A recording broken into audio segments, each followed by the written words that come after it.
All right, here in the crawl space, got these lights that I'm gonna be mounting on the floor joists. And you can see I've already got the receptacles installed for them, and they're connected to a switch over there by the access panel. So, right for now I've got them just laying down on the floor, but what we need to do is mount them up on the floor joist. So there's a couple of different ways that we could do this. I think I'm just going to go kind of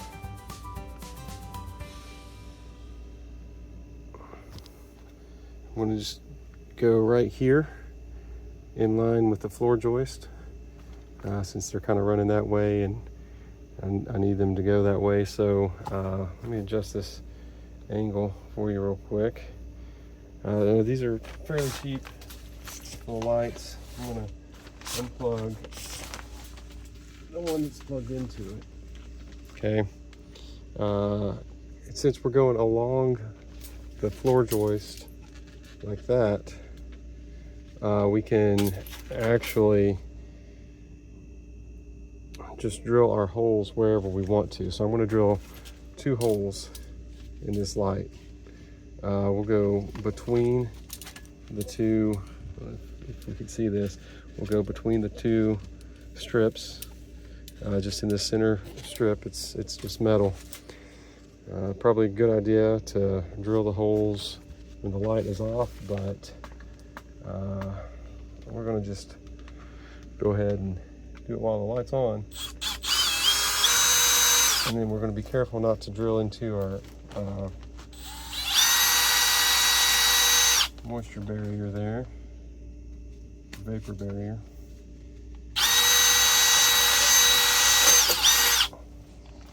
So 1 hole, and then we'll come over to the other end.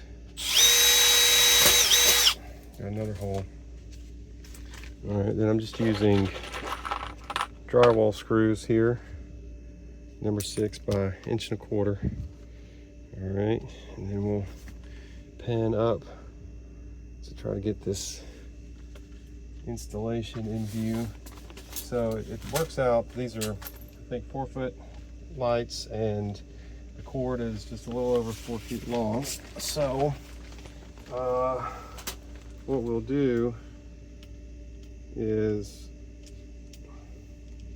it gives us about 8 feet, and my house is about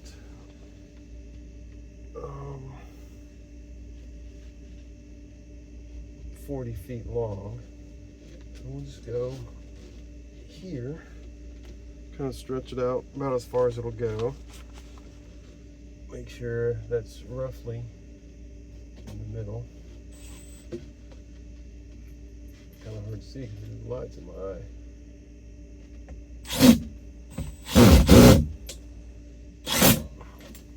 Okay, we got the first one in, and then we'll come over.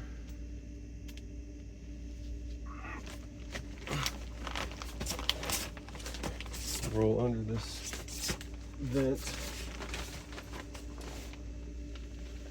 duct here. Get this roughly in the middle. Put that one easy peasy. And then these you can daisy chain. So we should plug this one back in.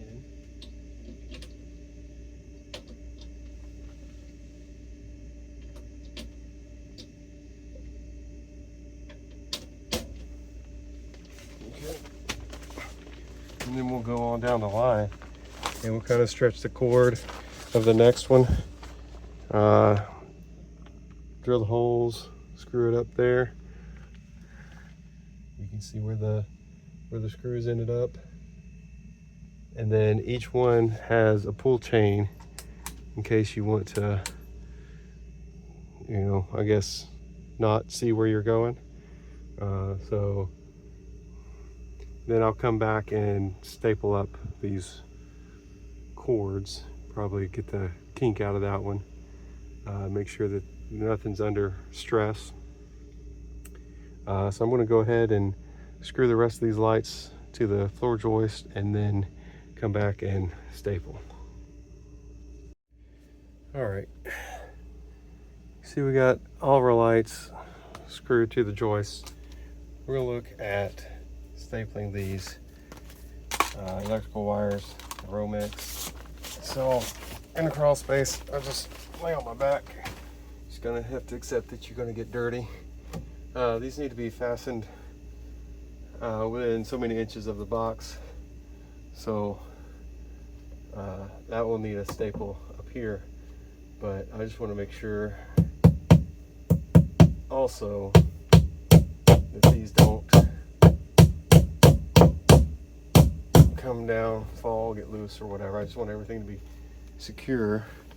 And then we'll come over to the lights here. Get this kink out. Okay.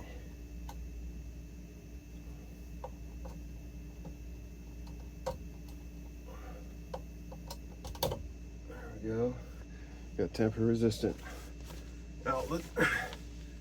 So I'm just gonna pull this kind of taut, not really tight, from the light fixture side. Let's get this started. We need to make sure that we don't put the nail in the cord. We should probably not have power on it.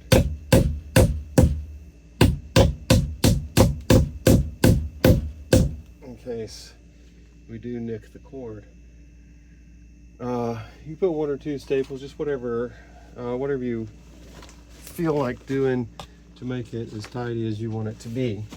We don't want any of the cords to be under stress, and we don't want to go overboard in case we need to replace them or do some other kind of maintenance.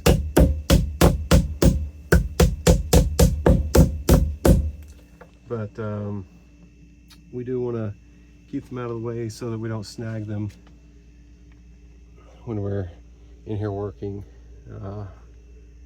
We want it to look kind of tidy, because one thing I have noticed is the pull chains on these lights, when you're crawling through here and the cold metal pull chain drags across your back where your shirt's not covering anymore, it does kind of freak you out the first couple of times. So anyway, that's how we staple the wires up.